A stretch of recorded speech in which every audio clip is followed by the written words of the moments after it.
on développe toute une série de solutions qui visent à fabriquer de l'alcool, donc de l'éthanol par exemple, qui peut servir à remplacer le pétrole, à développer ce qu'on appelle des molécules plateformes, qui ont pour vocation de remplacer certains plastiques, certains nylons, certaines résines, et également des ingrédients de spécialité qui peuvent être utilisés dans l'alimentation animale, alimentation humaine, voire dans les cosmétiques. Donc c'est toute une série de développements qui utilisent des sources carbonées qui sont des sucres.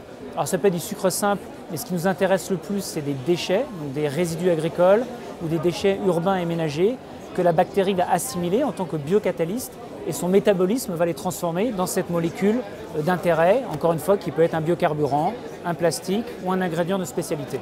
Alors qu'aujourd'hui on est 48, le cœur de notre technologie c'est notre plateforme, on a 6000 bactéries et ces bactéries on va réaliser sur elles soit de l'ingénierie génétique, soit du criblage, c'est-à-dire qu'on va utiliser les meilleures bactéries qui fabriquent les ingrédients les plus intéressants pour les industriels.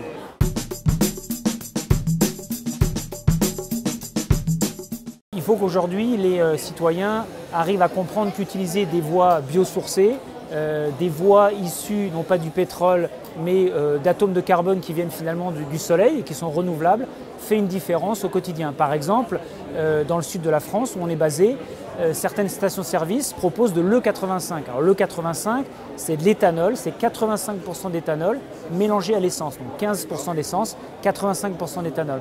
Évidemment pour ça, en tant que citoyen, il faut faire un petit effort, il faut acheter un flex fuel, donc un véhicule qui accepte aussi bien l'essence que l'éthanol.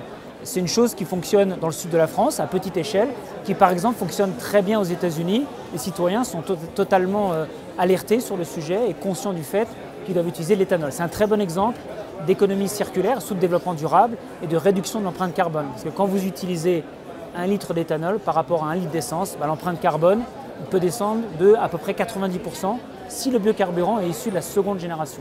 Donc ce sont des initiatives extrêmement importantes pour l'avenir.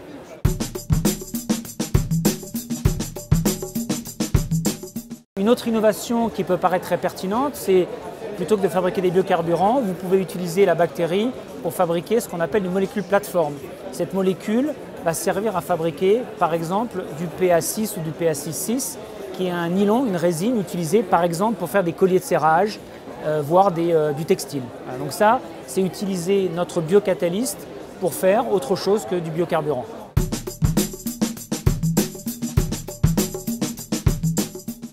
COP21 réussi, c'est une COP21 qui prend de vraies décisions, qui arrive à emporter le vote de tous les pays et surtout qui met en place de vraies solutions pour développer des voies renouvelables. Et je pense, pour nous, en tant que PME innovante, ce à quoi on est très sensible, c'est les investissements évidemment. Il faut absolument, notamment en France, évidemment COP21 c'est global, mais il faut qu'en France, on puisse lever des fonds à hauteur de 10-20 millions et pas seulement des fonds d'amorçage. Alors je prêche un peu pour ma chapelle encore une fois, mais pour développer de vraies PME innovantes qui vont faire la différence en France aujourd'hui, il faut qu'on ait la capacité à lever des fonds de manière importante. Et ça se fait par des fonds d'investissement et par l'implication des industriels.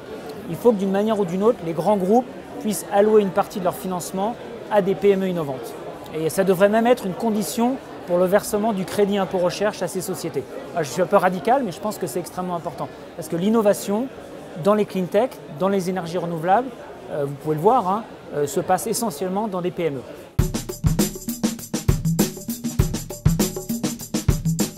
Il faut absolument qu'aujourd'hui, en Europe, d'ici 2020-2022, on puisse dire 10% d'énergie renouvelable sont utilisées dans les fuels de transport, par exemple. C'est-à-dire ne pas renégocier à chaque fois un demi-pourcentage de moins ou un pourcentage de moins. Il faut absolument que ces 10% soient actés et qu'ensuite on passe à 20-30%, comme c'est le cas aux États-Unis en grosse partie dans le Midwest, où typiquement 20% d'éthanol est utilisé dans l'essence. Il faut qu'aujourd'hui, pour la partie essence, plus d'éthanol soit utilisé, mais pour ça, il faut que les gouvernements mettent en place un mandat qui oblige les pétroliers, pour une fois ils seront obligés de faire quelque chose, à mélanger de l'éthanol dans l'essence. Voilà. Donc ça, ce serait une avancée énorme. Et au niveau européen, c'est en train de se mettre en place. Donc plus de contraintes diminuent l'empreinte carbone. Et c'est exactement ce dont on a besoin.